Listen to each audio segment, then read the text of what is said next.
You're here with your host, Lawrence Eggleston, and you're listening to Black Wall Street Talks. This is a show where we talk everything money, and I mean real money, money that'll last you a lifetime.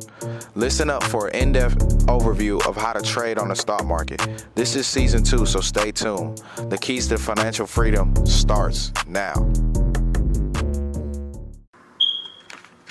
Welcome to Black Wall Street Talks, ladies and gentlemen. So today, you're here with your host, Lawrence Eggleston, once again.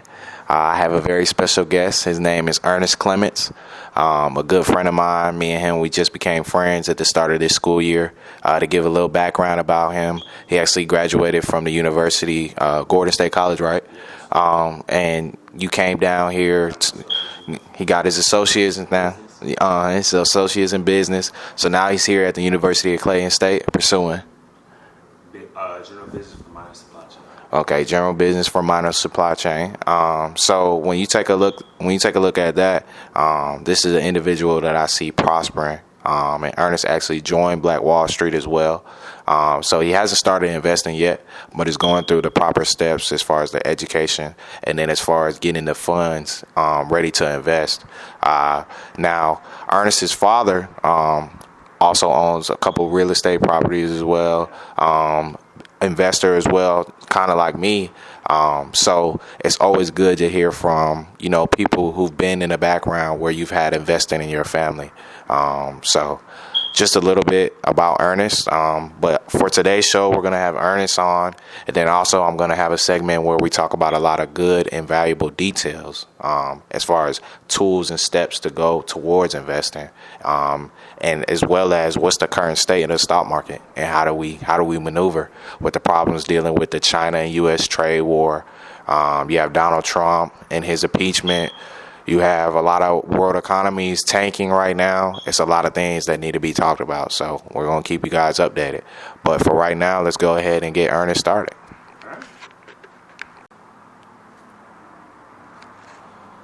So Ernest, what would you say is the biggest accomplishment that you believe your dad has made that you've seen? I would say one of his biggest accomplishments that he's ever done was being like the vice president of Coke. Like that's a huge accomplishment, like a young black man that can run a company like that. You don't have a lot of black people that can do that. Another company that he's worked for is called Grainger. That's a big company as well, where you have your food products and all that, investing in that as well. And it's just amazing to see my dad do all these accomplishments. He's a part of the 100 Black Men.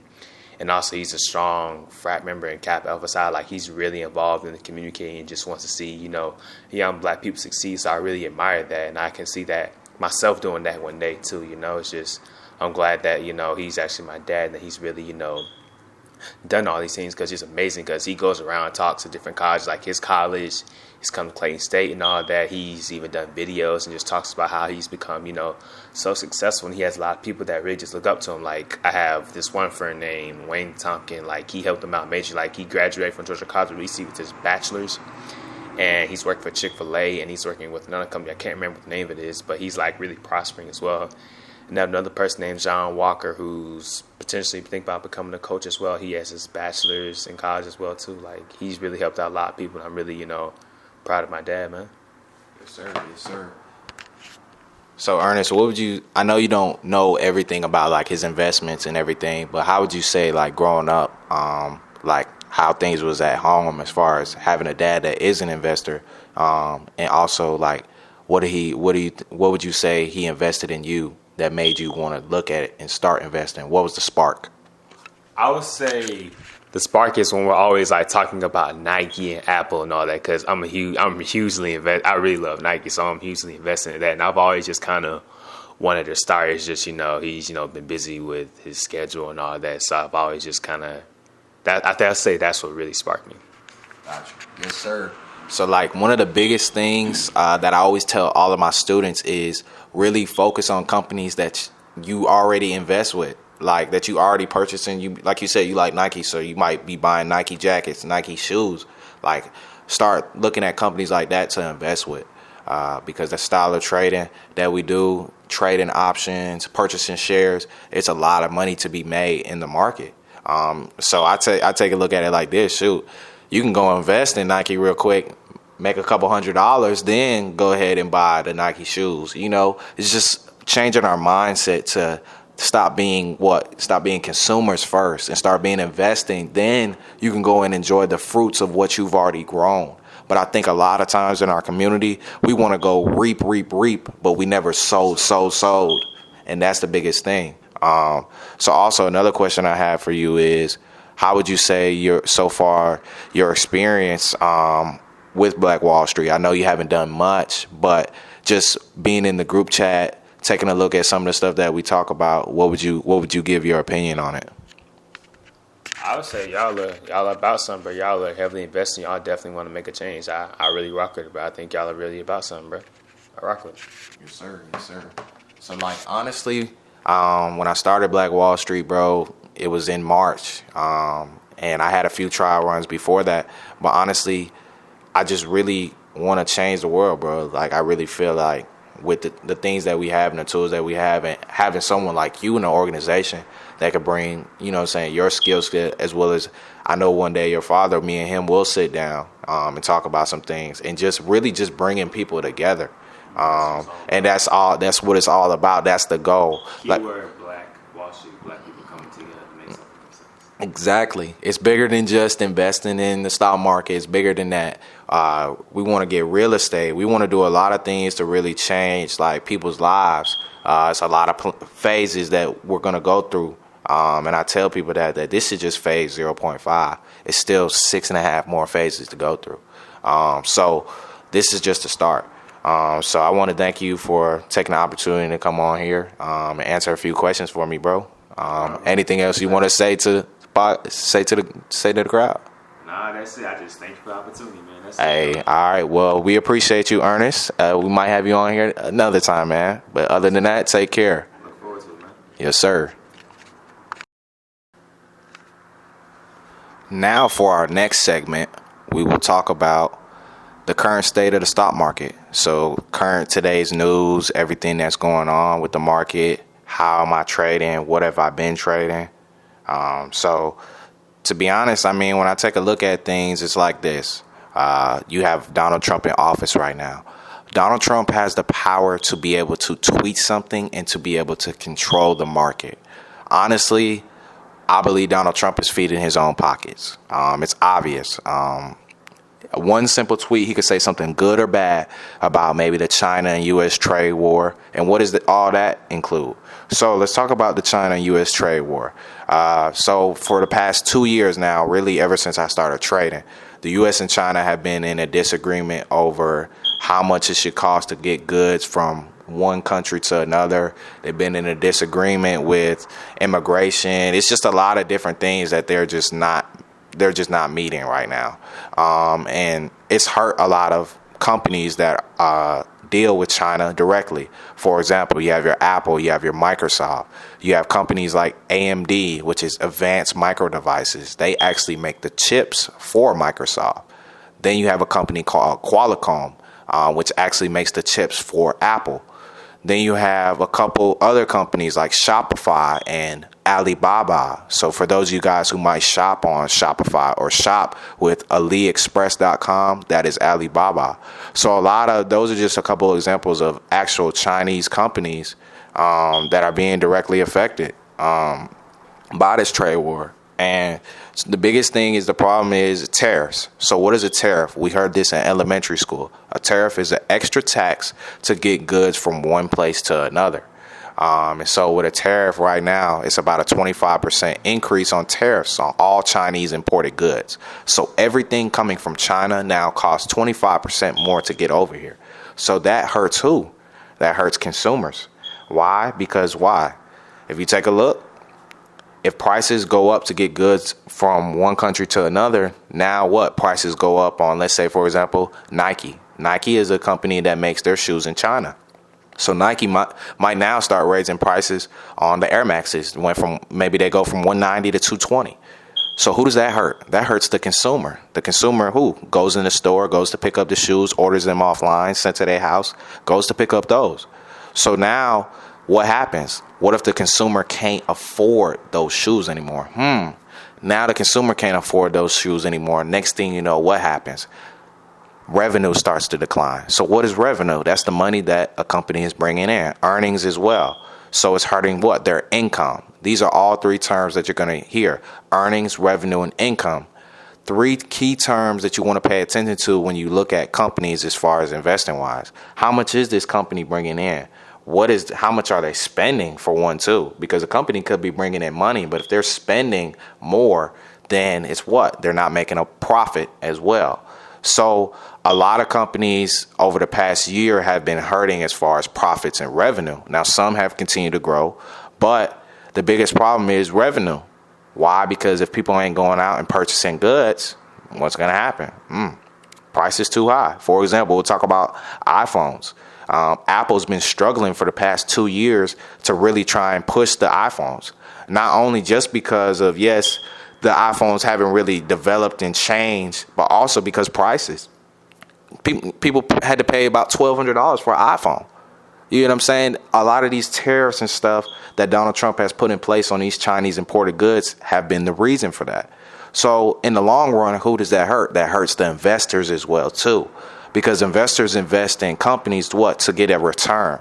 But if the company's not making enough money, now the investor is getting less of a return. So as an investor, you have to take a look at their perspective and their mindset. If I was getting $100,000 each quarter before, but now I'm only getting $50,000. So what is a quarter? A quarter is this. You have 4 quarters in a year. You have 12 months in a year. So you have each quarter is 3 months. So at each quarter, an investor is given what is called a dividend.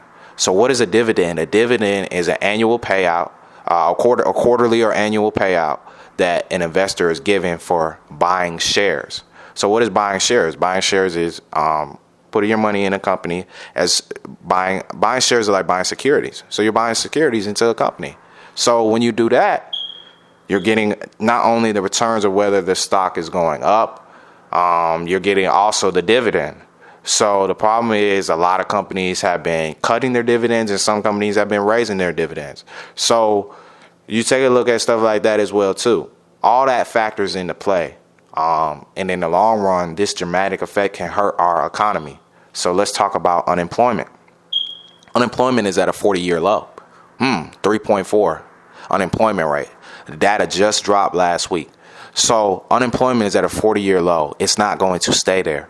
So we're already in the beginning of what is called a recession, but people don't know it yet.